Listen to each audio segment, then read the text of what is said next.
Om Gyanatimirandasya Gyananjana Shalakaya Chakshurumritam Yena Tasmai Shri Gurave Namah Gaurave Gaurachandraya Radhikaye Tadaraye Krishnaya Krishna Bhaktaya Tad Bhaktaya Namo Namaha. Nous lisons donc Jeva Dharma, chapitre 21, et ça s'appelle Raganuga Sadhana Bhakti. On a vu donc les angas de Vedi Bhakti qui sont aussi listés dans le à Bhakti Rasamrita Sindhu, le nectar de la dévotion. Et là, Raganuga Sadhana Bhakti, c'est aussi dans le même livre, hein, Bhakti Rasamrita Sindhu. Alors, on est toujours dans l'histoire. Il y a toujours cette histoire avec Vijay Kumara.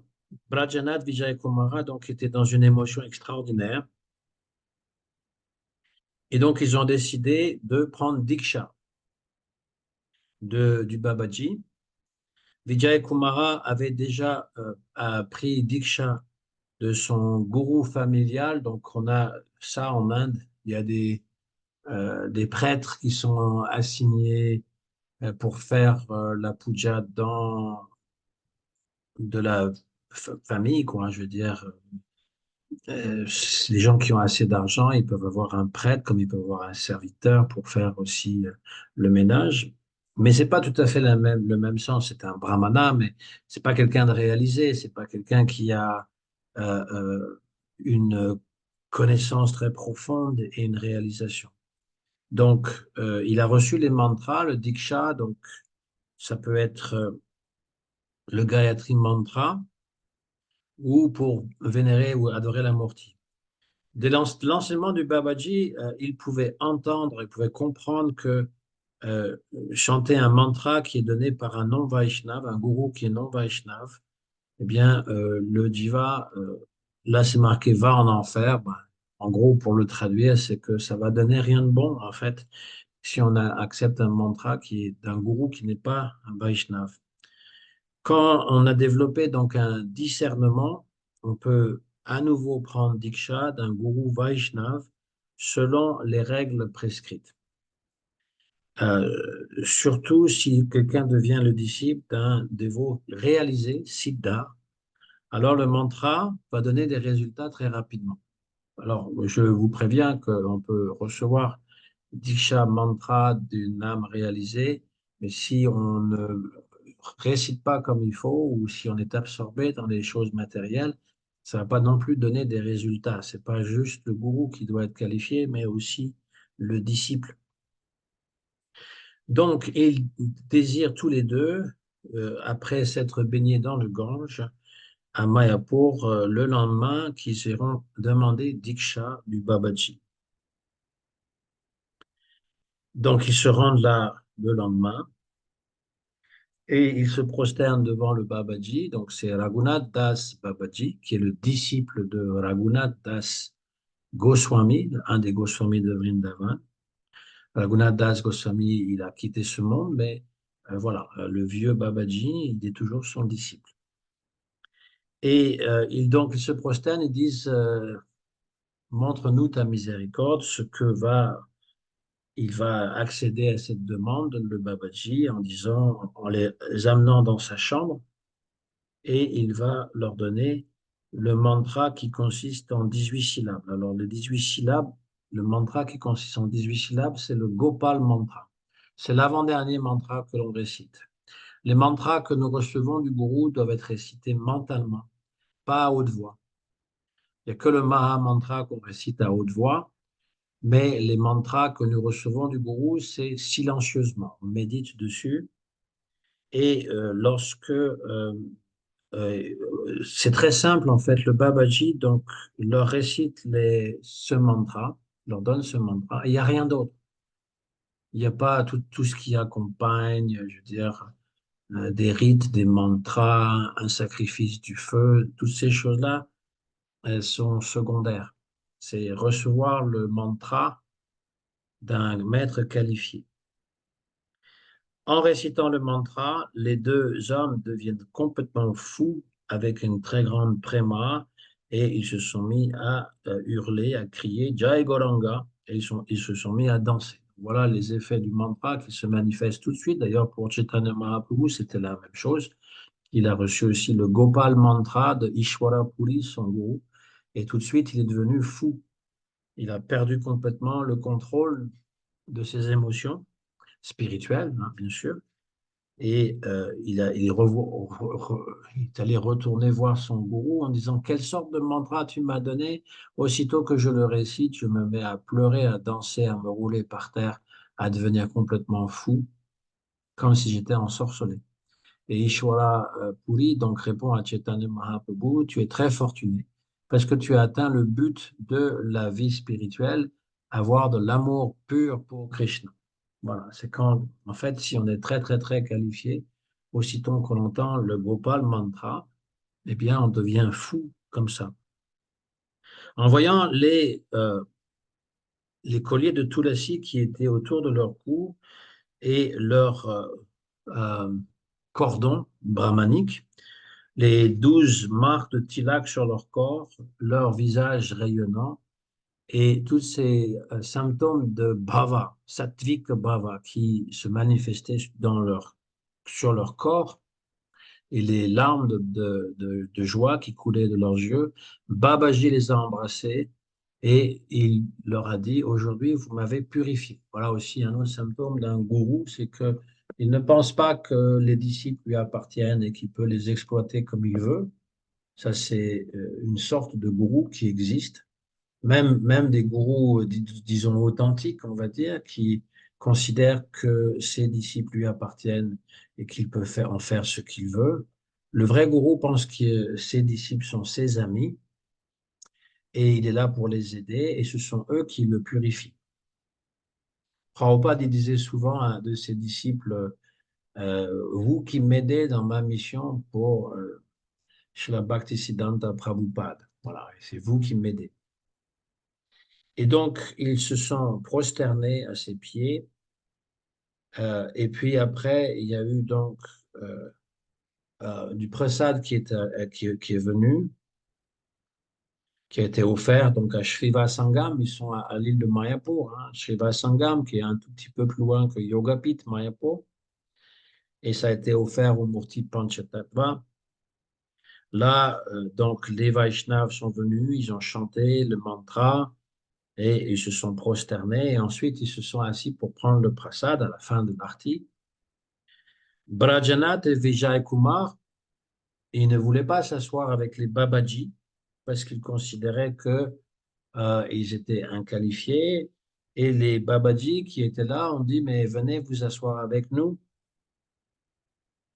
Vous êtes des Vaishnavas, des Grihastha Vaishnavas, et nous sommes très heureux que nous puissions vous respecter. Brajanath et Vijay Kumar ont répondu, vous êtes des grandes âmes, des Vaishnavas dans l'ordre du renoncement. Nous serons très fortunés si on pouvait prendre les restes, les reliefs de votre repas. Si on s'assoit avec vous, nous commettrons des offenses. Les Vaishnavas répondirent, les Babaji, il n'y a pas de différence entre un grihasta et un sannyasi, hein, quelqu'un qui est renoncé, quand ils sont des Vaishnavas. La différence des Vaishnavas apparaît dans la qualité de la bhakti seulement. Ça, c'est important à comprendre parce que je sais que les gens sont assez simples et il suffit de voir quelqu'un qui est habillé dans l'ordre du renoncement pour dire cette personne est très avancée. Et tous ceux qui sont grihasta, c'est des gens qui sont déchus parce que sinon ils ne se marieraient pas. Et de faire cette distinction, cette différence extérieure, ça existe, ça se rencontre. Mais en fait, c'est pas approuvé par Srila Bhaktivinoda Thakur, par Srila Prabhupada, par nombreux acharyas. Et ici, dans ce livre, donc, ce que Jivadharma, c'est le samadhi de Bhaktivinoda Thakur, parce qu'il y a des personnes qui pensent qu'il imagine des histoires, mais il n'imagine rien du tout. Son mental est complètement dénué de tout désir matériel, et donc tout ce qui vient dans son mental, c'est des visions qu'il a de ce qui s'est réellement passé. Et donc, les Babaji, qui sont des êtres très renoncés, ils ne voient pas de différence entre un grihasta et une personne renoncée, s'il y a la bhakti. Et donc, mais euh, ils veulent toujours pas s'asseoir et donc ils vont dire à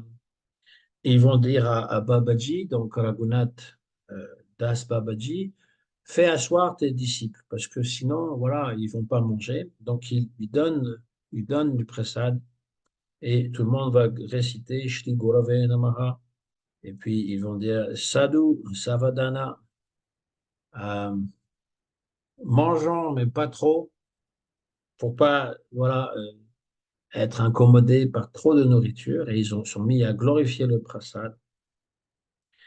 Et à mesure qu'ils faisaient ça, tous ont vu Shashimata, Sita, la femme de Haridas Thakur, Malini, qui amenait du prasad de Mahaprabhu, et ils ont vu Gauranga Mahaprabhu, qui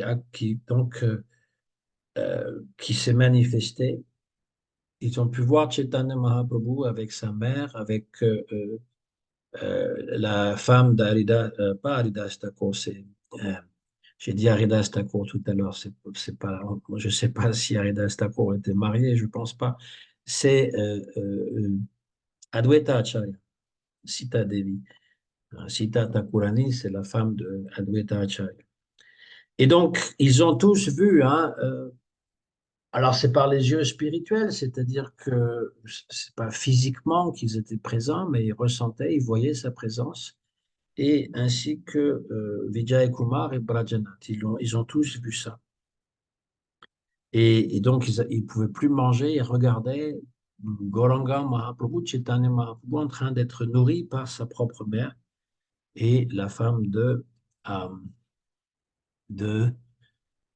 Adwaita Acharya. Voilà, j'y arrive. Bon. Tous les Vaishnavas dirent, ces deux jeunes brahmanas ont reçu la grande miséricorde de Chaitanya Mahaprabhu parce que les divertissements de Gauranga leur sont apparus. Euh, et nous sommes déchus, nous n'avons aucune qualification, nous ne savons rien, mais on a été capable de voir la miséricorde du gourou et des Vaishnavas. Voilà encore aussi comment pensent les Vaishnavas, ils ne se pensent pas à part, ils ne se pensent pas supérieurs. Il n'y a pas de supérieur d'inférieur, il y a, en fait, j'aimerais dire, il y a de l'amitié entre les Vaishnavas. Il devrait y avoir cette amitié, c'est-à-dire qu'il peut y avoir des personnes qui sont plus âgées, plus expérimentées, c'est comme des grands frères ou des grandes sœurs, mais le sentiment qui domine, c'est l'amitié, parce que entre amis, on ne se juge pas, entre amis, on ne se condamne pas, entre amis, il n'y a pas de colère persistante ou d'envie, de jalousie. Et quand on a ce sentiment de rivalité ou de compétition ou de jalousie, on n'est pas dans l'amitié. On considère l'autre comme son ennemi. Les Vaishnavas, ils voient surtout les autres Vaishnavas et qui sont initiés de surcroît par le même maître spirituel, on appelle ça les frères en Dieu. Normalement, tous les frères en Dieu, tous les disciples de Prabhupada devraient avoir ce sentiment d'amitié les uns vers les autres. Hein, tous les disciples de tel autre gourou devraient aussi avoir. Alors après, même entre différentes euh, affiliations, on peut avoir différents gourous, on doit avoir ce sentiment de respect, parce que l'amitié, ça veut dire aussi le respect. C'est très important, enfin, je trouve, moi, que c'est très important. On ne peut pas se lier d'amitié avec des gens qui ne sont pas des dévots. On peut avoir de la sympathie, on peut avoir de la compassion, on peut avoir euh, des échanges sur différents sujets voilà, on est sur la même longueur d'onde, mais on ne peut pas tout livrer. On ne peut pas leur dire qu'on est des Vaishnavas, on ne peut pas dire qu'est-ce qu'on a sur le cœur, qu'est-ce qu'on a compris de la philosophie, ça s'arrête là. Alors qu'avec les dévots, alors différentes sortes de dévots, bien entendu, mais on peut tout leur livrer, ou presque, et leur faire confiance. Voilà, c'est ce qui devrait être idéal. C'est pas toujours comme ça, mais c'est ce qui devrait être idéal. Euh, donc après, ils se sont donc baignés dans le Gange. Après, il y a eu l'Arctique, Sankirtan. Et puis, ensuite, ils sont allés rejoindre, donc Brajanath et Vijay Kumar, ils sont allés rejoindre Babaji dans sa petite hutte. Et puis, pour lui dire, ben voilà, tu nous as parlé de Vedi Bhakti. Maintenant, même si nous sommes très euh, peu qualifiés, nous aimerions entendre parler de Raganuga Bhakti.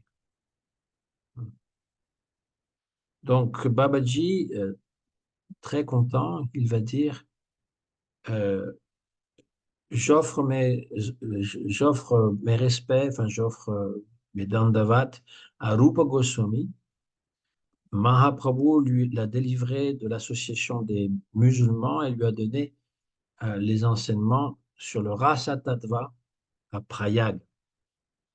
Et je me prosterne aussi aux pieds de Raghunath Das Goswami parce que c'est mon gourou et puis il a tout reçu aussi de Chaitanya Mahaprabhu.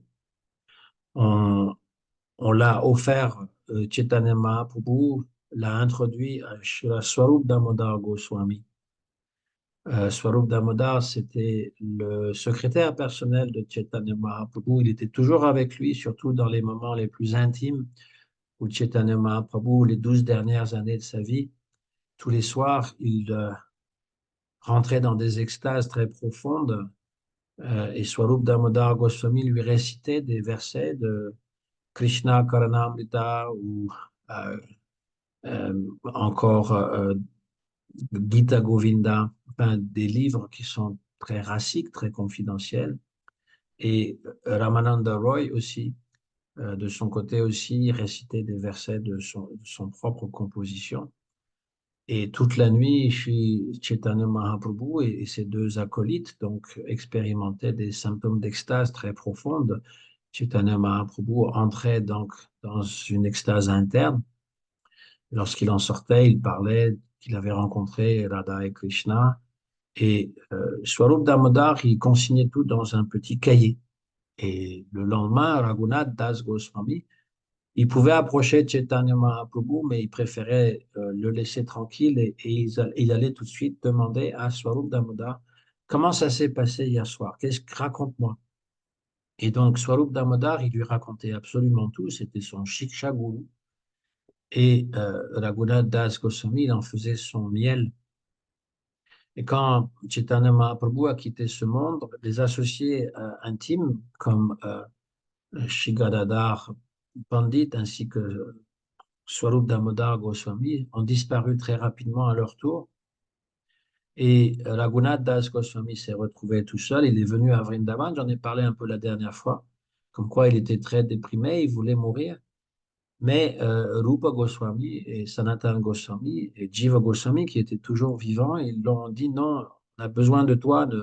Sanatana Goswami lui a dit ne te suicide pas, j'ai déjà essayé de faire la même chose quand j'étais à Jagannath Puri et Chaitanya Mahaprabhu m'a dit si on pouvait atteindre Krishna en se suicidant, eh bien je me serais suicidé des milliers de fois. Mais on ne peut pas atteindre Krishna Prema de cette façon-là. Il dit, ton corps m'appartient. Alors quand il dit il m'appartient, ça ne veut pas dire qu'il l'exploite, mais ça veut dire qu'il voulait que Sanatana Goswami le serve d'une façon très particulière. De la même façon, donc, Raghunath Das Goswami, qui est un des 6 Goswamis de Vrindavan, plus jeune, mais quand même, donc les oncles, ceux qui étaient plus aînés, comme Rupa Goswami et Sanatana Goswami, lui ont dit, reste à Vrindavan, absorbe-toi dans le bhajan, tel que tu l'as compris, et dis-nous ce que Swarup Damodar Goswami tu as dit. Et donc, lorsqu'il parlait 2, 3 heures par jour dans le temple, dans la cour du temple de Radha Damodar, là où était établi donc le, la Sangha de Jiva Goswami, et Rupa Goswami aussi venait là, et Sanatana Goswami.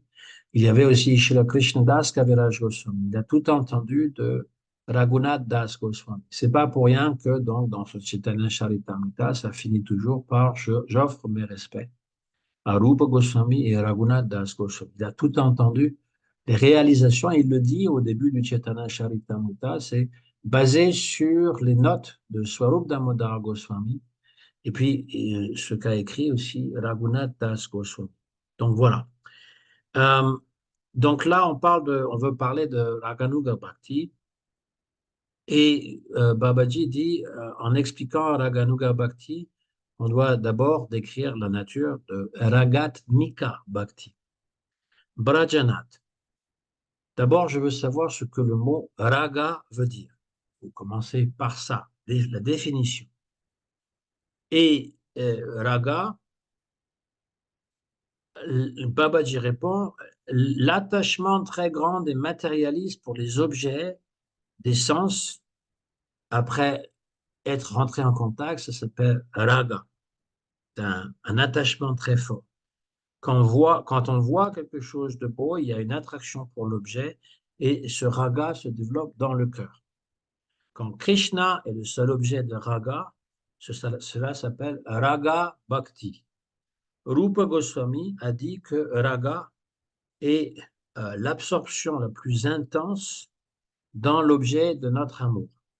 Quand la bhakti pour Krishna devient remplie de raga, ça s'appelle Ragatmika Bhakti.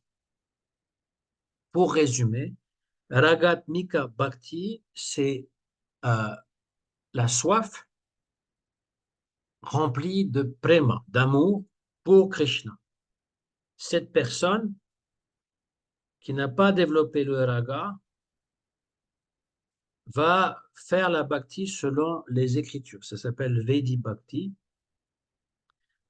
Et ça va être motivé par le respect, la peur, la foi dans Vidi. Donc on appelle ça Vedi Bhakti parce que ça vient de Vidi, ce sont les injonctions. Donc quand on est Vedi Bhakti, on va suivre les injonctions des Écritures, mais pour Ragat Mika Bhakti, la seule qualification qui est requise, c'est d'avoir un désir intense pour l'obtenir. Pas d'autre qualification que ça. Alors, je vais prendre Bhakti Rasamrita Sindhu, puisque c'est basé sur Bhakti Rasamrita Sindhu.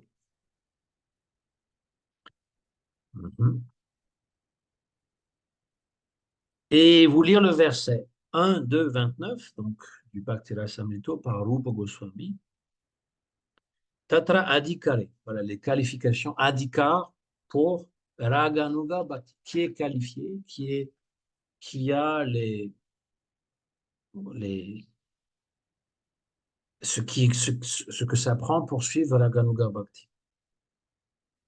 Ragat Mikeka Nishta, Ye Braja Basi Janadaya, Tesham Bhavaptyaye Lubdo, Bhavet Atra Dikaranam, Dikaravan. Cette personne qui a un désir intense d'atteindre le bhava, c'est-à-dire le sentiment, d'un des habitants de Braja, c'est-à-dire Vrindavan, qui est totalement engagé dans Ragatmika Bhakti est qualifié pour Raganuga Bhakti. Alors, ça peut sembler assez semblable. Si je prends le nectar de la dévotion, donc Srila Prabhupada a écrit Nectar of Devotion, traduit en français.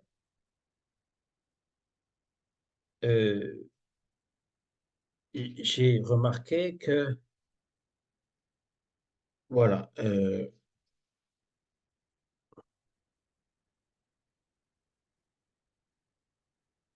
alors, où est-ce que c'est? Je ne retrouve pas. Ah oui, c'est le 16e chapitre. Éligibilité. Ah voilà, on peut dire aussi Adhikara, éligibilité au service de cette dévotion spontanée, donc c'est Raganuga Bhakti.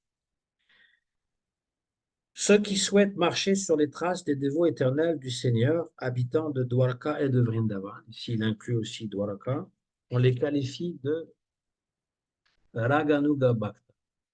Mais là, il y a une erreur. Ce n'est pas Prabhupada qui a fait l'erreur, ce sont ceux.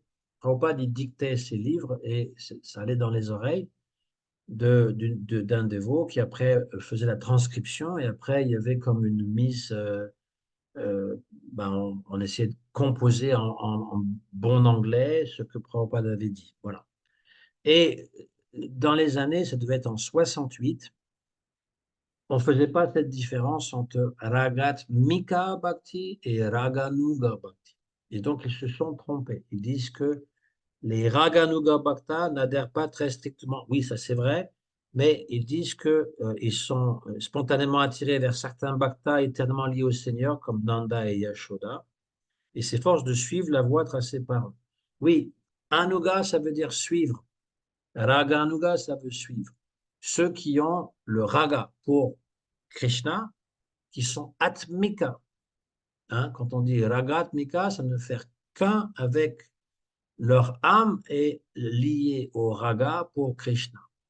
Donc ragat mika bhakti, ce sont les habitants de Vrindavan. Donc là, ici, on parle de Vrindavan. Dwarka, on va le voir, ça fait partie aussi de cette bhakti, mais disons que pour Rupa Goswami et les Goswami de Vrindavan, c'est vraiment Vrindavan et les divertissements de Vrindavan qui sont les plus importants. Dans Rasa Tattva, dans les Rasa, lorsqu'on débute au 10e chant du Srimad Bhagavatam, tout ce qui se passe à Brajabhumi, tout ce qui se passe à Vrindavan constitue donc l'acmé ou la chose la plus importante de toutes les histoires de Krishna du 10e chant. Et lorsqu'il quitte Vrindavan, il va à Mathura et à Dwarka. C'est toujours important, intéressant, mais on n'est plus dans le Madhurya. Et donc ici, par ce mot, Raganuga, donc là on est dans le bon mot, hein, par ce mot, Raganuga, on désigne précisément une aspiration grandissante à développer le même sentiment qu'un bhakta de Vrindavan. Par exemple, je suis attiré par le divertissement de Krishna avec Mère Yashoda, qui lie son bébé avec une corde, Damodar, hein, Radha Damodar. Donc il n'y a pas de Radha là, mais c'est Damodar, hein, celui qui est lié, Udara. Hein, Dara lié Udara par l'abdomen. Et j'aime les sentiments maternels de Yashoda, ou j'aime les sentiments paternels de Nanda Maharaj. Donc, si je suis la voix de la Raganuga Bhakti, je vais m'absorber à écouter les divertissements qui ont trait à l'échange entre les parents de Krishna et Krishna lui-même. C'est ça qui va me plaire le plus. Et éventuellement, je vais développer un amour similaire, semblable pour Krishna.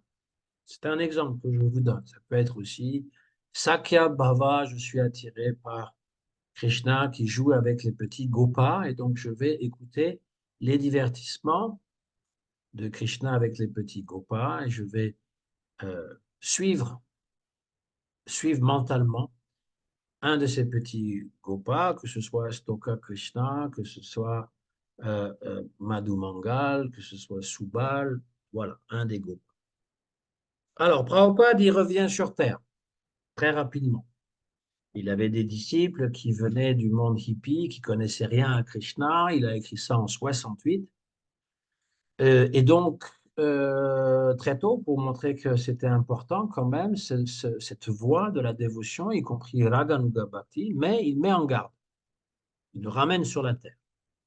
Voilà ce qu'il dit. Rappelons-nous cependant qu'une telle ardeur à marcher sur les traces des habitants de Braja, de Vrindavan, ne peut être atteinte qu'une fois affranchie de toute souillure matérielle. La pratique du service de dévotion, Prabhupada traduit toujours Bhakti Yoga par service de dévotion. L'amour, ce n'est pas juste les sentiments, c'est un service. Selon les principes régulateurs, se jalonne d'une étape qui a un nom Anartha Nivriti. Vedi Bhakti, c'est lorsqu'on a toujours dans le processus de nettoyer les impuretés du cœur.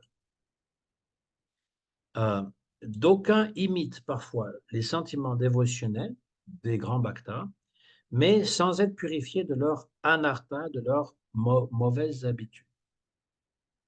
Alors, les mauvaises habitudes, elles prennent de nombreuses formes.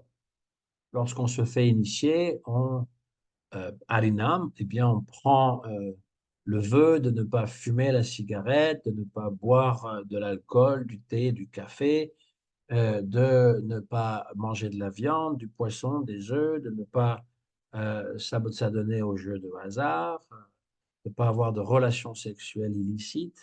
Donc ça, c'est les anarthas très grossières qu'on promet de ne pas faire, mais il y a tellement d'autres anarthas, des choses indésirables qu'on cultive dans notre cœur ou qu'on a des mauvaises habitudes, ne serait-ce que regarder un film, par exemple, ce sont des anarthas.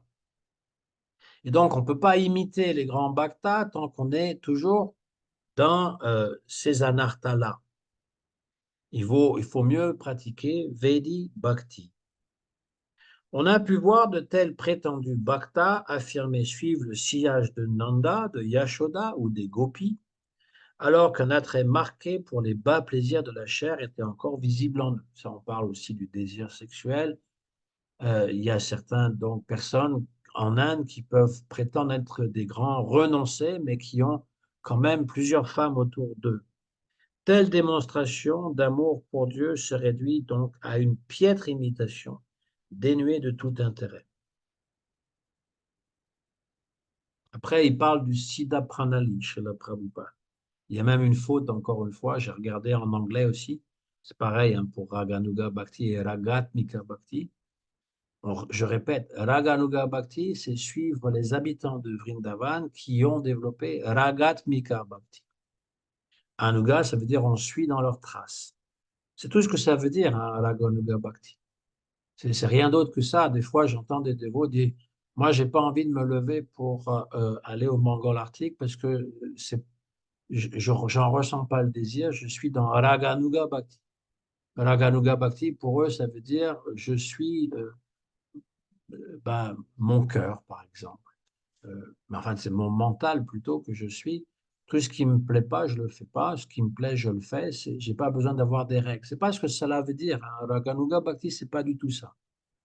Raganuga Bhakti, c'est développer un amour spontané parce qu'on a un sentiment très fort, l'oba, hein, une convoitise pour atteindre l'objet de notre désir qui est de servir, comme l'un des habitants de Vrindavan. On l'apprend déjà en faisant l'adoration de la Murti, en s'occupant de la Murti. Et si on pouvait s'absorber en disant, voilà, je suis comme un père ou une mère ou un ami qui habille Krishna, qui le décore, qui a plein de sentiments. Voilà, c'est ça qu'on cultive. Voilà. Donc, Raganuga Bhakti, c'est ça, mais en même temps, ça veut dire aussi être dénué de tout désir matériel. Parce que sinon, c'est du sentimentalisme ou encore du, une espèce d'imagination, fantaisie. Voilà ce que Prabhupada écrit un peu plus loin. Méfions-nous d'une pratique soi-disant dévotionnelle, inventée de toutes pièces par une classe d'hommes sans grande autorité et qui annoncent Siddha Pranali. Là, il y a une faute, il marque Siddha Pranayi. Là, ils ont oublié le L. Siddha Pranali. C'est ce fameux, les Babaji de Radhakund qui donnent donc les, euh, 11, les 11 qualificatifs de l'âme spirituelle. Donc, te disent tu es une gopi, par exemple, ton nom, donc le nom de la gopi en particulier, ça fait partie de ces 11 bhavas. Ensuite, le lieu de résidence, avec qui elle est mariée, quel âge elle a, quelle est la couleur de son sari, quel est son service envers Krishna. Voilà, ce sont ces choses-là. C'est ça, Siddha Pranali. On verra en fait que Siddha Pranali, ça apparaît dans Jivadharma, mais d'une façon différente que ce qui est fait à Radhakund. Parce que Bhaktivinoda Thakur, euh, il va parler donc de la dernière partie du Jivadharma, euh, c'est donné par Gopal Guru Goswami, qui donc a écrit un livre qui parle de ces choses de Siddha Pranali, etc., mais très différentes que la pratique des Babaji, de Radhakund. Et puis aussi, c'est basé aussi sur les enseignements de Raghunath Das Goswami. Alors, ces partisans s'imaginent devenus des compagnons du Seigneur par le simple fait de se croire tels. Un tel comportement tout à fait superficiel ne s'accorde en rien avec les principes régulateurs du service de dévotion. Ce sont des Prakrita Sahaja, une secte de prétendus Vaishnavas qui se livrent le plus souvent à ce Siddha Pranali. Et selon Srila Rupa Goswami, de telles pratiques ne font que troubler le cours normal du service de dévotion. C'est important qu'on se rappelle de ça, de cet avertissement que Prabhupada met régulièrement dans ses livres pour pas considérer que c'est quelque chose de bon marché. Comme je l'ai dit, Raganuga Bhakti, ça ne veut pas dire suivre son mental. Le mental, c'est anartha. Le mental, il veut que des choses qui sont mauvaises, à moins que le mental est purifié complètement. Il ne va pas vouloir Krishna spontanément, c'est pas vrai. Et ceux qui vous disent, j'entends la flûte de Krishna, et puis je médite sur le Krishna qui appelle les gopis, et je suis avec elle, c'est de l'imagination pure et simple. À moi, parce que d'abord, ça ne se discute pas, on ne va pas en parler aux autres. Et ensuite, il faut d'abord que le cœur soit purifié. C'est important. Alors, une fois qu'on a décrit ce qu'est Raganuga Bhakti, on revient dans le vif du sujet qui est donné par Babaji. Oui. Donc, la personne qui a un très grand désir d'atteindre le bhava, le sentiment pour Krishna qui est vu dans les personnes de Braja, est qualifiée pour atteindre Raganuga Bhakti. Brajanath, quelles sont les caractéristiques de ce désir intense, cette convoitise? Babaji, les signes que cet désir intense s'est manifesté, c'est que l'intelligence de cette personne se développe et dépend de comment entrer dans les sentiments intimes, les bhavas, des gens de Vrindavan lorsqu'on entend parler de leur qualification.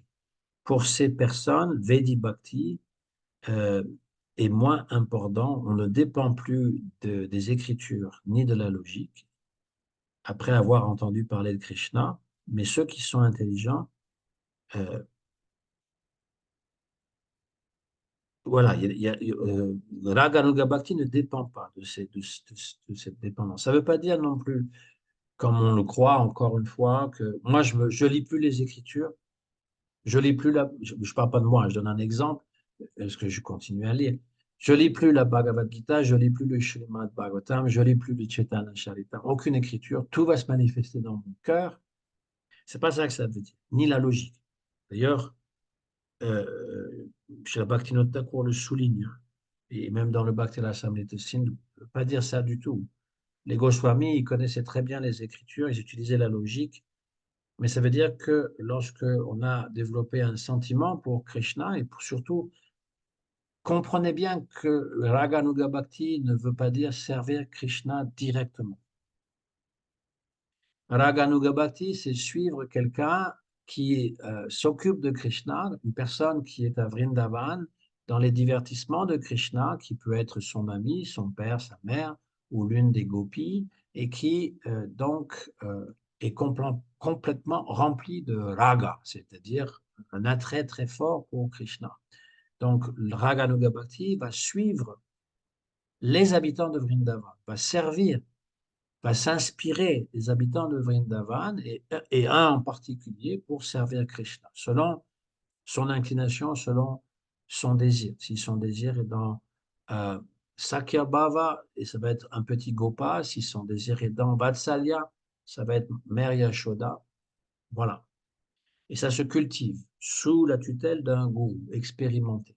Ça ne se fait pas de façon spontanée comme ça, et ça ne se fait pas de façon imaginaire. Il y a, voilà. Alors, quelle est la procédure pour la Ganuga Bhakti? On va tout vous dire, hein. Après, c'est juste des paroles. On va tout vous dire. Babaji. Et on est juste au 21e chapitre, hein. Il en reste encore plein d'autres, hein. Ça va jusqu'à euh, 40, je pense. On est à la moitié du livre. Vous imaginez-vous? Tellement c'est dense Jiva Dharma. Et là, ça suit uniquement Bhakti Rasamrita Sindhu. Bhaktivinoda Thakur n'introduit rien d'autre pour l'instant.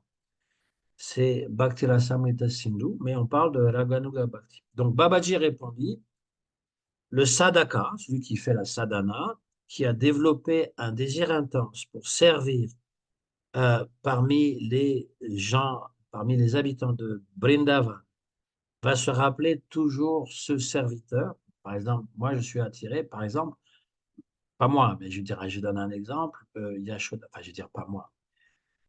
Quand on a une rasa particulière, on aime toutes les rasas, mais il y en a une qui va prédominer. Donc, on est toujours attiré par les histoires qui sont autres que celles que l'on va privilégier en premier. Et donc, Sakyabhava, Vatsalya, si on est dans Madhurya, ça les inclut toutes. Mais disons que je suis attiré par l'amour de Yashoda pour Krishna. Je vais méditer sur elle, tout ce qu'elle fait pour Krishna et être dans le même sentiment. Donc, je vais être absorbé dans l'objet de Krishna selon ce que cette Yashoda, dans le cas précité, fait. Et je vais habiter à Vrindavan avec mon corps ou mon esprit. Jiva Goswami dit, si on ne peut pas habiter physiquement à Vrindavan, il faut habiter dans l'esprit, penser à Vrindavan. C'est pour ça que c'est important d'y aller et d'y aller pour faire le parikram, pas juste aller consommer un lassi et acheter des saris à Loi Bazar, mais faire aller dans tous les temples de Vrindavan et faire le parikram de tout Vrindavan et durant le mois de Kartik, aller visiter tous les endroits parce que ça va créer des samskaras, c'est-à-dire des images très profondes quand on va réciter le mantra ou on va réciter Jai Radhe, Jai Krishna, Jai Vrindavan et tous les lieux de Vrindavan, on peut voir mentalement les endroits qu'on a visités. Voilà, c'est très important. Ça laisse des samskaras. Et il faut avoir des Krishna samskaras. Pour remplacer, il faut être aussi dans Krishna samsara, pour ne pas être dans Maya samsara. Et Krishna samskara, des impressions profondes reliées à Krishna, et ne pas, pour pouvoir se débarrasser de toutes les mauvaises samskaras que l'on a accumulées au cours de nombreuses vies. Donc, il faut habiter à Vrindavan et puis suivre les gens de Braja avec ce sentiment très grand d'amour pour atteindre leur bhava, pour atteindre leur sentiment spirituel très profond et faire deux sortes de services. Le service externe sous la forme du sadhaka et le service interne où l'on conçoit son siddha deha. Je vous en livre beaucoup, je vais vous expliquer ce que ça veut dire. Je retourne au Bhakti Rasamrita Sindhu, puisque c'est là que sont sortis les versets, l'enseignement. 1, 2, 294. Krishna smaran janam chasya prishtam nija samihitam. Tat tat katarata shaso kuryat vasam brache sada. Traduction. Se rappelant de la forme de Krishna à Vrindavan et ses associés intimes qui ont des services qui nous attirent personnellement. On s'absorbe à écouter les histoires qui sont reliées à eux et on doit toujours vivre à Braj, à Vrindavan. Voilà. Voilà qui est dit. C'est Rupa Goswami qui le dit. Donc, Krishna Smaran, toujours se rappeler de Krishna, mais à Vrindavan, et toujours être absorbé hein, dans les divertissements tat tat kata ratas avec rati, avec grand désir, être absorbé dans les jeux des associés de Krishna pour lesquels on a une affinité.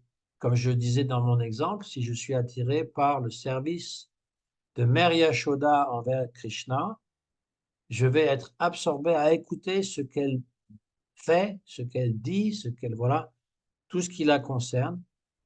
et je vais vivre à Vrindavan, si je ne peux pas physiquement, mentalement. Je suis en train de penser à Krishna qui vole du beurre, qui va le distribuer aux singes. Je vois ça, je suis à Vrindavan. Ça, c'est Raganuga Bhakti. Vous comprenez? C'est Raganuga Bhakti.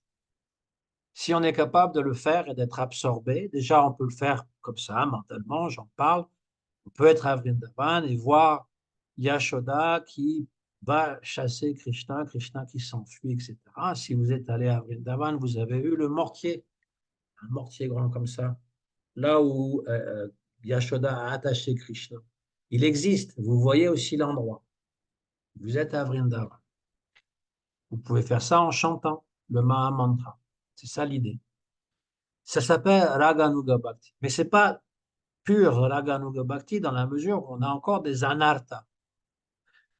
Parce que à part ça, eh bien, on pense en récitant le mantra, on peut penser à ce qu'on va faire dans la journée, on peut penser à ce qu'on est en train de faire d'autres, cuisiner ou je ne sais trop quoi, ou vouloir manger. Donc, on est toujours aussi interrompu par nos propres désirs.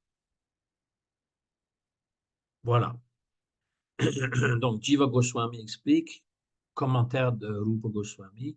Maintenant, la description de la méthode de Raganuga Sadhan est expliquée. On doit se rappeler de la forme très, très délicate, très délicieuse de Krishna, Prishnam Krishnam, le fils de Nanda, à l'âge Keshora, l'adolescence, la puberté.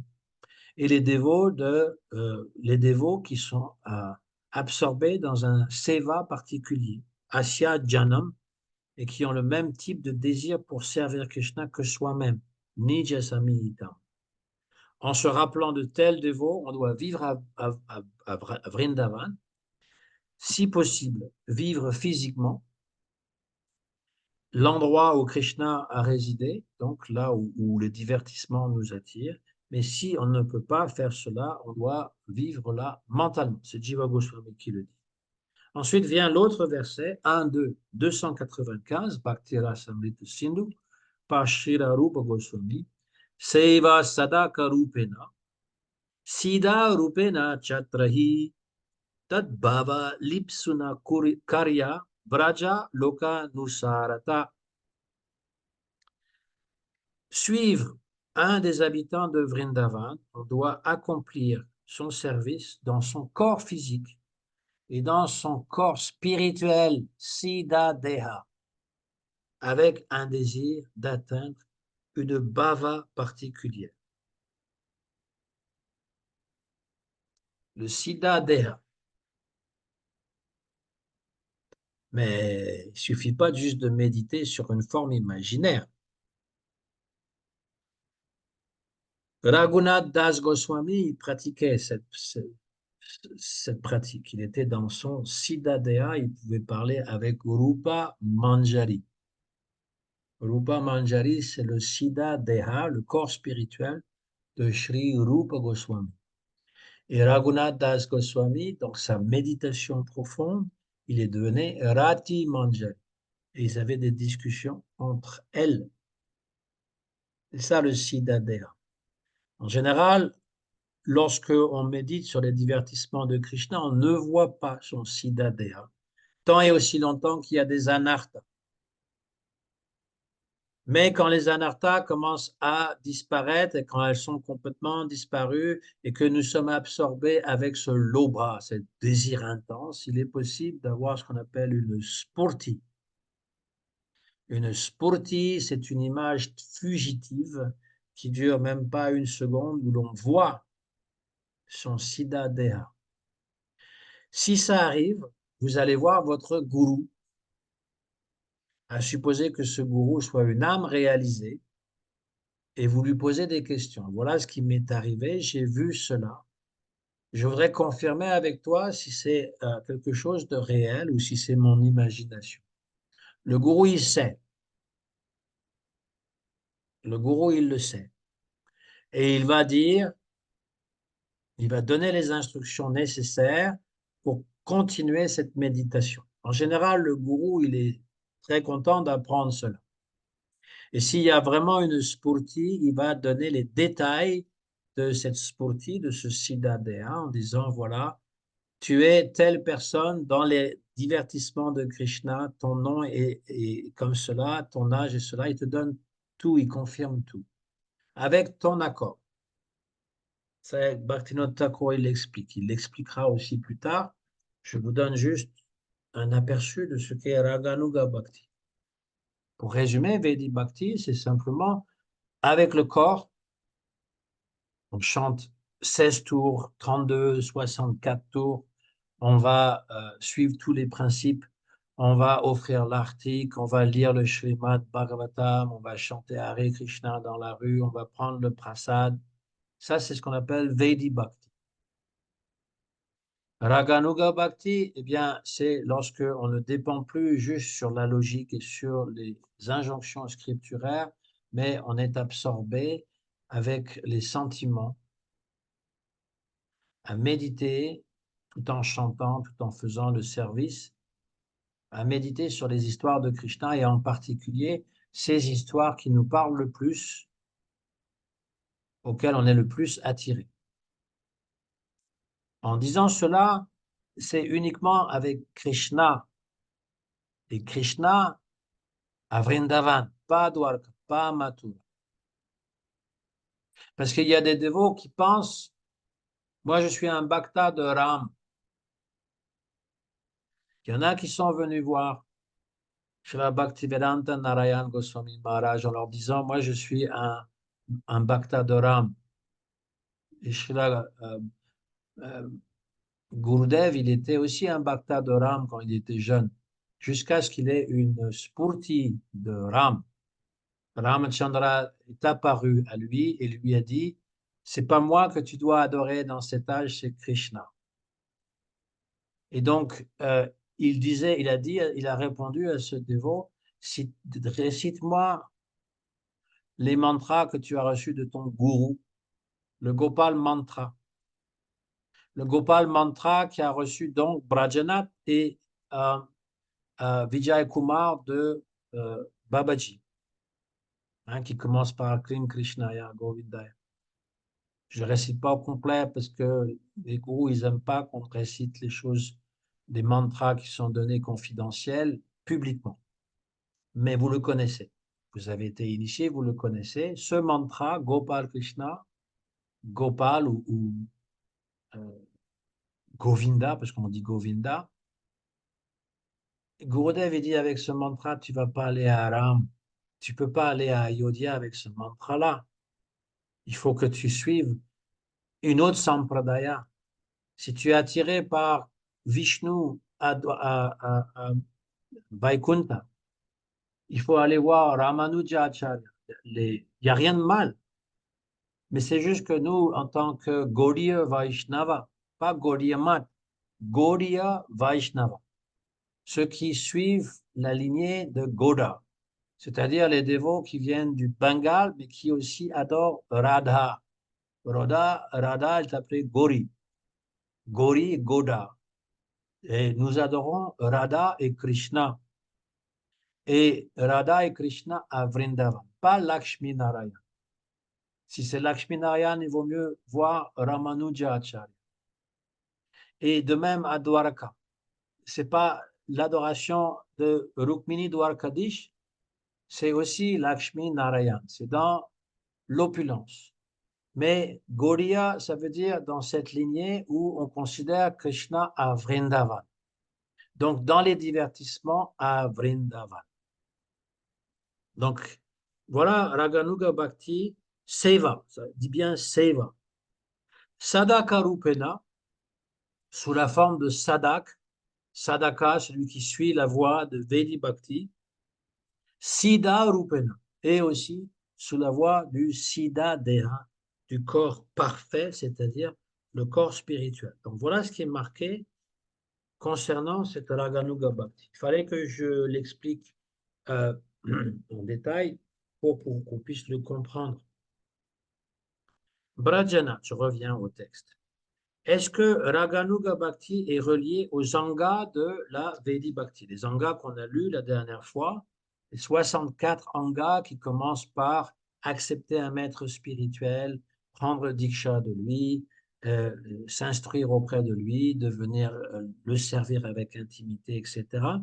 Et qui contient les 5 items les plus importants, chanter le Saint-Nom, être dans l'association des dévots, mais de préférence avec des dévots qui sont plus avancés que nous, qui ont plus d'expérience, qui sont sur la même longueur d'onde, c'est-à-dire préférablement aussi qui sont dans la même rasa que nous et qui sont aussi affectueux, c'est-à-dire qu'ils ont de l'affection, de l'amitié pour soi, sadhu sangha.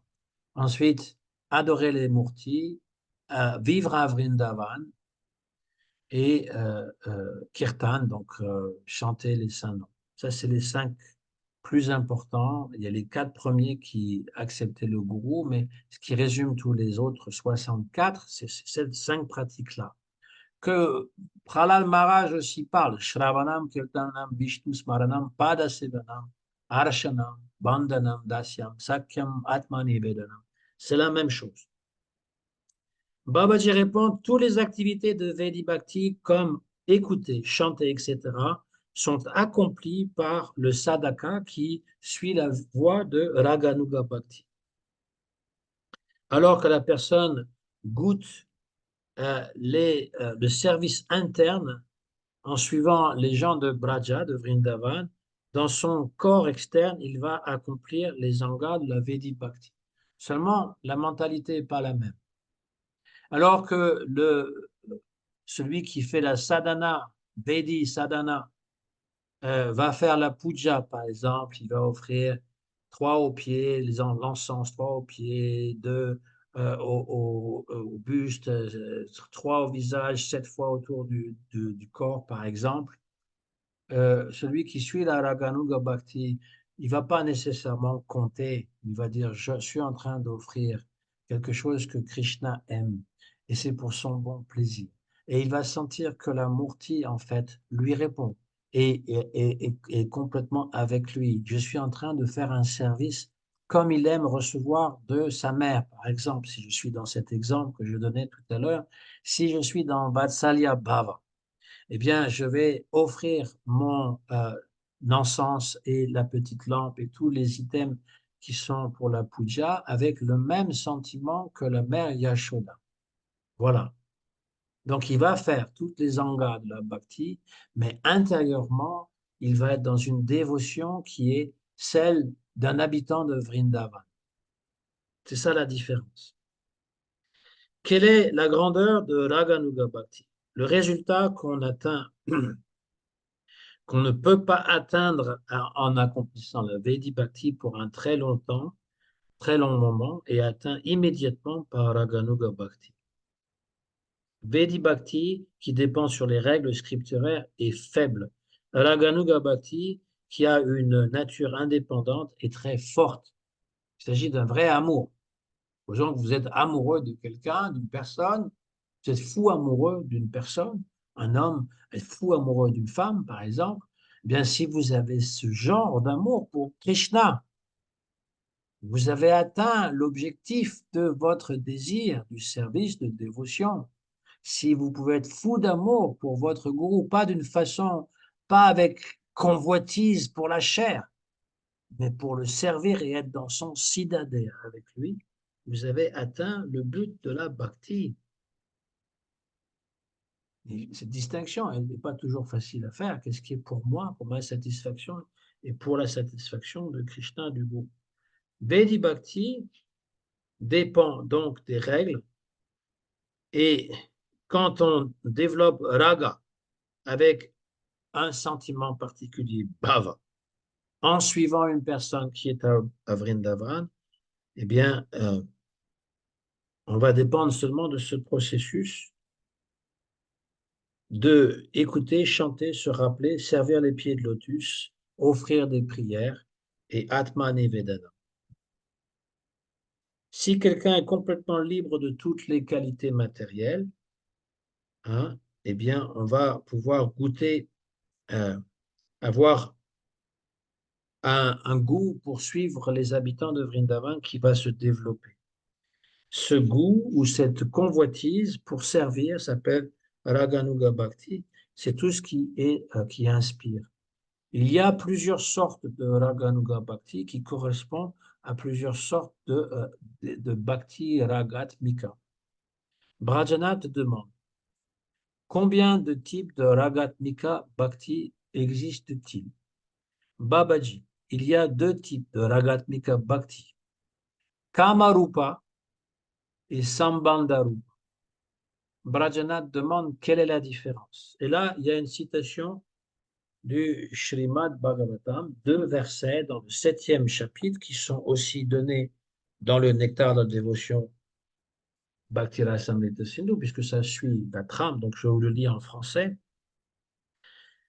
Dans le Srimad Bhagavatam 7.1.30, ces paroles de Narada Muni à Yudhishthira Maharaj, ô roi, nombreux les bhaktas qui de prime abord se tournent vers le Seigneur souverain ou afin d'assouvir leurs désirs matériels, ou par envie ou par crainte de lui, ou enfin parce qu'ils souhaitent échanger avec lui des sentiments affectueux. Or, ces motivations primaires sont appelées à être décortiquées de toute souillure matérielle pour permettre au bhakta de faire croître en lui un amour purement spirituel et d'atteindre le but ultime de l'existence, celui auquel aspirent les purs dévots du Seigneur. Srila Prabhupada a déjà donné une sorte d'explication dans le verset traduit. Le verset, en fait, dit que il y a différentes façons d'aborder Krishna. Là, je dis le commentaire, c'est que le désir doit être purifié. Mais dans le verset en question, il n'est même pas question de purification. On dit kama, dvesha, bayat, sneha. Les émotions qui sont, ou les désirs. Kama, c'est le désir sensuel, le désir conjugal. Dvesha, c'est l'inimitié ou encore euh, la, la haine. Ensuite, bhaya, qui est la peur. Sneha, qui est une affection. Yata bhakti ishware mana, être absorbé dans la bhakti. Euh, voilà, tous ces gens-là vont m'atteindre. Ces gens-là qui ont du karma pour moi, c'est-à-dire la concupiscence, de la haine, de la peur, qui ont de l'affection pour moi, qui sont remplis aussi de bhakti, ou qui ont une relation avec moi, vont m'atteindre. Alors, dans le verset suivant, 31, c'est marqué Gopya Kama Bayat Kamso, Dvesha Shedyayayo Naripa, Sambandhat Vrishnaya Snehad, Yuyam Bhaktya Vayam Vibo. Mon cher roi Yudhishthira, c'est Narada Muni qui parle. Les gopis étaient absorbés dans les désirs amoureux. Comme ça, étaient absorbés à penser à Krishna avec la peur. Shishupal et les autres rois par envie. Et les Yadus et les Pandavas, les Vrishnis et les Pandavas, par des sentiments affectueux et des relations de famille. Et nous, Narada Muni ou les autres dévots, par la Vedi Bhakti, et nous avons obtenu donc la miséricorde de Krishna. Alors, il est expliqué par Rupa Goswami que de tous ces sentiments, ces émotions ressenties, eh bien, Bhaya et Dvesha, qui sont éprouvés par les démons, la peur de comme ça, il pensait à Krishna tout le temps. Il était conscient de Krishna, mais par peur. Il avait peur que Krishna le tue, donc il en rêvait. Quand il marchait, quand il mangeait, quand il faisait tout ce qu'il faisait, eh bien, il était absorbé dans Krishna par la peur. Ça, c'est pas un sentiment qui est favorable envers Krishna. Ensuite, Dvesha, c'est-à-dire la haine. Shishupal, il était rempli de haine pour Krishna. Et il y avait une prédiction que Shishupal ne pouvait mourir que s'il insultait Krishna 1 million de fois. Et donc, à un moment donné, il s'est mis à insulter Krishna. Il a dit tellement d'insanité que Krishna a pris son Sudarshan, lui a coupé la tête. Voilà. Et c'est pas une bhakti favorable. C'est pas de la vraie bhakti. Ensuite, Sneha. l'affection. L'affection, c'est pas non plus un qualificatif pour Raganuga Bhakti, parce que Arjuna, sur le champ de bataille de Kurukshetra, il a de l'affection pour Krishna, il le considère comme son ami, mais en même temps, il est rempli de Aishwarya, c'est-à-dire que c'est un sentiment de, comment dire, ça s'appelle, de peur, voilà, de peur ou de respect pour la divinité. Donc, c'est pas dans ce sentiment d'intimité qu'on peut avoir par Raganuga Bhakti. Et donc, il nous reste en fait comme sentiment, deux sortes de sentiments pour Raganuga Bhakti, qui sont Kamarupa, par l'amour qu'on peut avoir, comme les gopis, ou encore euh, Sambandha Rupa, par les liens d'affection, les liens de famille. Donc, ça nous laisse deux sortes euh, de dévotion qu'on peut offrir à Krishna dans Raganuga Bhakti. Le sentiment des gopis, qui représente l'amour envers Krishna le plus pur, surtout celui de Srimati Radharani, et puis ce qu'on appelle Sambandha Rupa, parce qu'ils appartiennent à la même famille. Les Vrishnis, même à Dwarka, mais les Pandavas, lorsqu'ils sont absorbés dans ce sentiment de relation, et également les autres Bhava, c'est-à-dire Vatsalya, mère Yashoda, qui considère Krishna comme son fils, ou encore les petits Gopas, c'est par Sambandha, c'est-à-dire la relation qu'ils ont qui est d'être du même village, de la même dynastie, de la même famille, voilà. Et, ça, c'est les deux sortes de euh, Raganuga Bhakti. Voilà. Euh,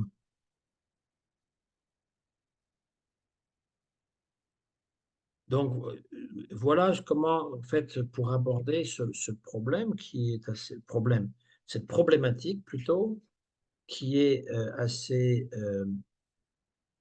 subtile et secrète, parce qu'on n'en parle pas souvent, euh, mais c'est dans le Bhakti Rasamrita Sindhu, donc aussi dans le Nectar de la dévotion, Prabhupada l'a traduit, hein, il en parle. Comme ça, Shishupal atteignirent bel et bien la vérité absolue, mais sans pouvoir pour autant pénétrer dans le royaume de Goloka Vrindavan. Donc, il n'y a pas de vrai bhakti. Voilà. Et il parle que, en fait, il y a des impersonnalistes qui peuvent atteindre donc aussi la même destination que les grands yogis, à être libérés dans le Brahman impersonnel. Et puis ensuite, il parle de l'attrait sensuel ou le désir des gopis pour Krishna, qui ne comprend aucune forme de luxure. Prabhupada insiste là-dessus pour nous faire comprendre ce désir extrême de servir le Seigneur que nous venons de décrire, donc le désir de servir Krishna par amour conjugal. On le trouve manifesté dans la terre spirituelle de Vrindavan et plus particulièrement chez les gopis dont l'amour pour Krishna se place à un niveau si élevé que pour notre intellect, on le traduit parfois par désir sensuel. Mais Krishnadas Kaviraj Goswami, dans son Chaitanya Charitamrita, explique comment on doit faire la distinction entre la concupiscence et l'attitude de service, c'est-à-dire prema bhakti et kama.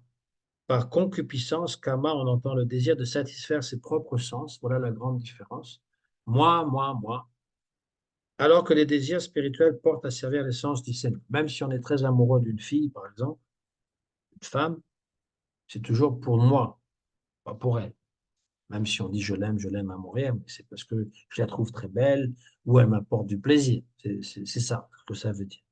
Dans l'univers matériel, on ne trouve pas ce sentiment qui donne de ne vouloir que satisfaire l'être aimé. Ouais, Prabhupada dit la même chose, ou plutôt, je dis la même chose que Prabhupada. Chacun y recherche plutôt son propre plaisir.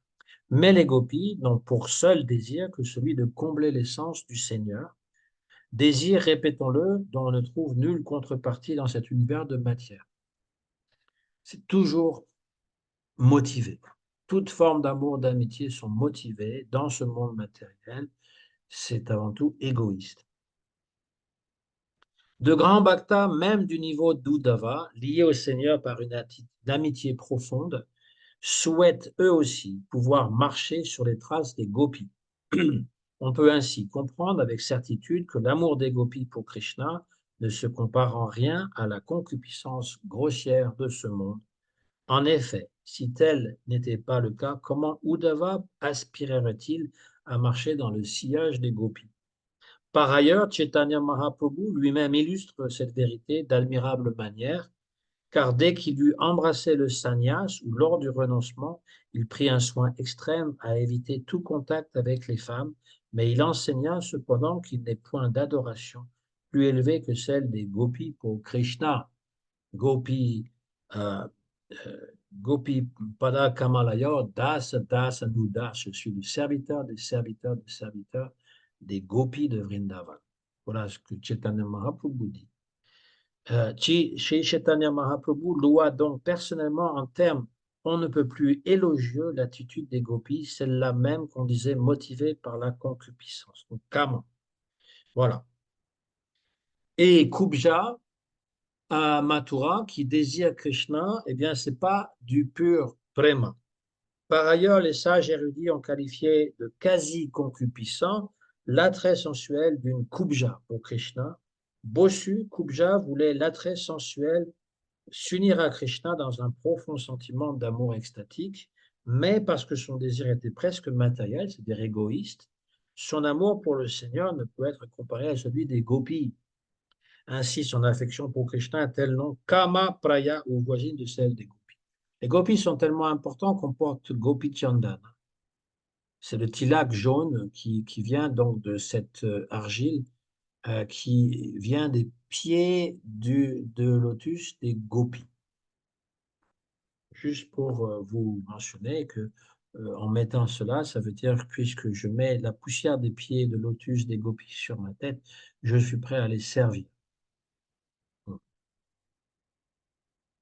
En latitude, le sentiment d'affinité ou sambandha. En latitude des habitants de Vrindavan, tels Nanda Maharaj et Mère Yashoda, gît la perfection du sentiment sublime qui anime le père ou la mère de Krishna, l'originelle personne divine. C'est toujours chez la Prabhupada qui écrit, traduit en français. À vrai dire, nul ne peut devenir le père ou la mère de Krishna, mais les sentiments spirituels et absolus du bhakta, c'est ça Raganuga Bhakti, on absorbe les sentiments qui se comportent comme tels envers le Seigneur, prennent le nom d'affection parentale. Et tels sont également les sentiments qu'éprouvaient les Vrishnis, les proches de Krishna à Dwaraka. Ainsi retrouve-t-on ce type d'affection particulière et spontanée pour Krishna tout ensemble chez les habitants de Vrindavan et ceux de Dwaraka, membres de la dynastie Vrishni. Leur amour spontané, Raganuga, pour Krishna les habite de toute éternité. Il n'est toutefois pas nécessaire d'en approfondir les subtilités pour ceux qui se situent encore au niveau du service de dévotion régi par l'observance des principes régulateurs, car le sentiment doit s'en développer naturellement de soi-même à un stade dévotionnel plus élevé. Voilà, Prabhupada a écrit ça en 1968 pour nous montrer que, en fait, le but n'est pas de rester comment dire, à pratiquer la Vedi Bhakti toute notre vie, à être un kanishta, adhikari, c'est-à-dire quelqu'un qui pense que juste son petit lopin de terre est un endroit sacré, que son gourou est la seule âme réalisée et que tous les autres sont imparfaits ou voués à l'enfer. On doit pouvoir progresser dans notre bhakti.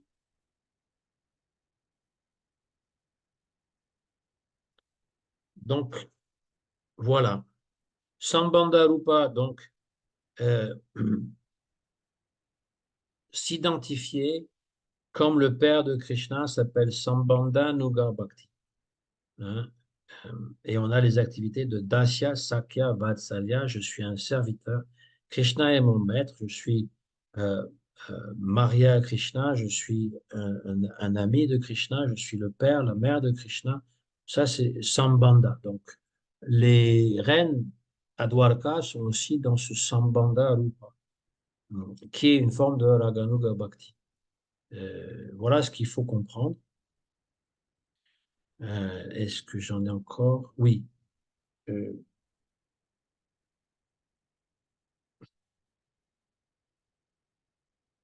on doit donc toujours avoir une sorte d'étiquette en servant Krishna selon le sentiment d'un Nityasiddha. Les actions externes sont considérées comme des gestes.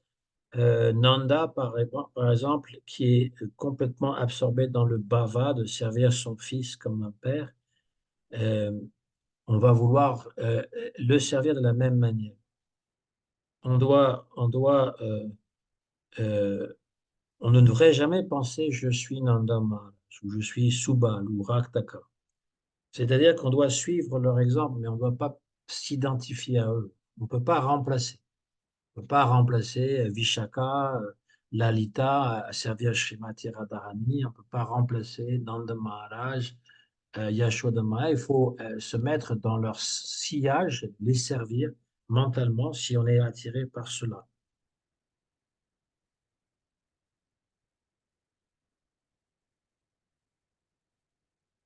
Ouais. Après, donc, oui, après, ce sera trop long. On va le faire la prochaine fois parce que là, Brajanath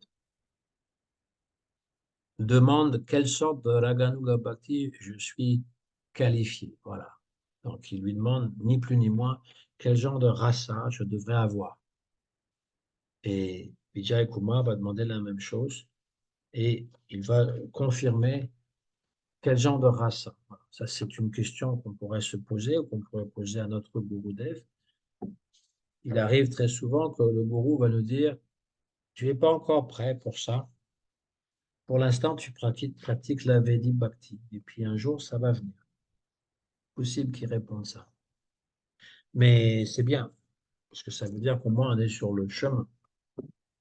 C'est important d'être sur le chemin. Je voulais prendre mon temps pour expliquer ce que veut dire Raganuga Bhakti. Et ce que cela ne veut pas dire.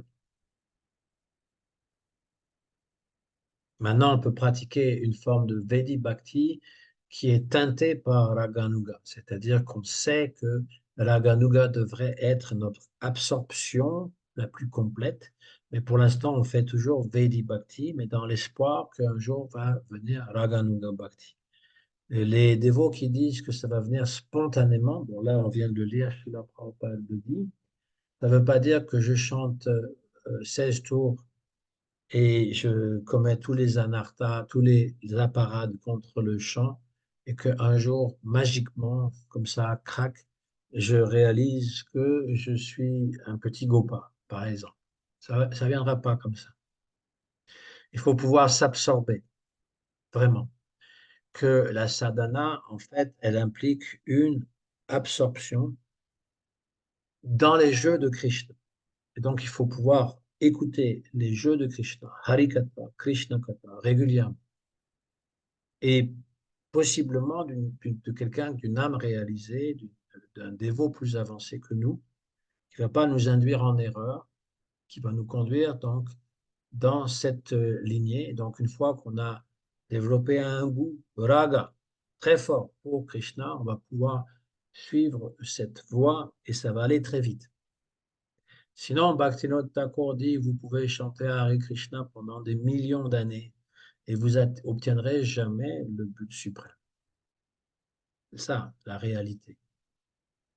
Si on n'est pas mu par un intense désir, tout comme dans le monde matériel, pour obtenir quelque chose, il faut avoir vraiment le désir intense, hein. Je veux devenir le président de la République. Vous imaginez-vous, les gens, à quel point ils le désirent. Et parfois, ils vont même participer à plusieurs campagnes d'élection pour finalement réussir à devenir ce qu'ils voulaient. Il faut vraiment le désirer. Eh bien, le désir matériel nous enchaîne dans le samsara. Aujourd'hui, je suis président de la République. Le lendemain, je suis un chien. Hein. Prabhupada, ça l'a fait beaucoup rire lorsqu'il a entendu un astrologue qui disait que le président Nehru de l'Inde, le premier président de l'Inde, ou premier ministre, qu'importe, s'était réincarné comme un chien en Suède. Ça le faisait beaucoup rire. Un jour, on est président ou premier ministre et on se retrouve la vie prochaine comme un chien. Ça, c'est le monde matériel quand on est attaché, quand on cultive ce raga. Raga pour le plaisir des sens, pour être connu, pour avoir de l'argent. Mais si on le cultive pour Krishna, on est libéré du monde matériel, on atteint Krishna Prema et on atteint la planète Goloka Vrindavan.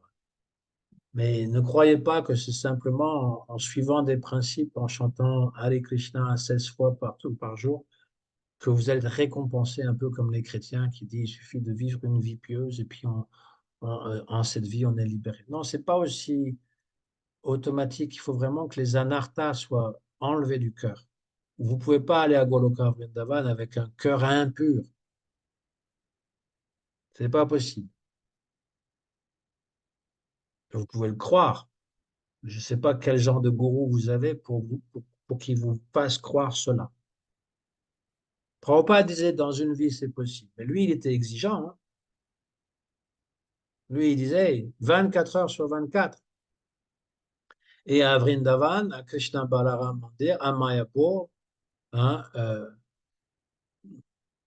Chaitanya Chandrodaya Mandir, eh bien, il a instauré depuis 50 ans qu'on chante Hare Krishna 24 heures sur 24. Là, ils le font depuis 50 ans. Moi, je l'ai fait en 1976 quand j'étais à Mayapur. On me réveillait à 2 heures du matin pour chanter dans le temple. Le temple, il n'y avait qu'un temple à l'époque. C'était voilà, le seul bâtiment qu'il y avait. Et donc, 24 heures sur 24. Si on peut faire comme ça, 24 heures sur 24, on va peut-être atteindre un goût pour Krishna.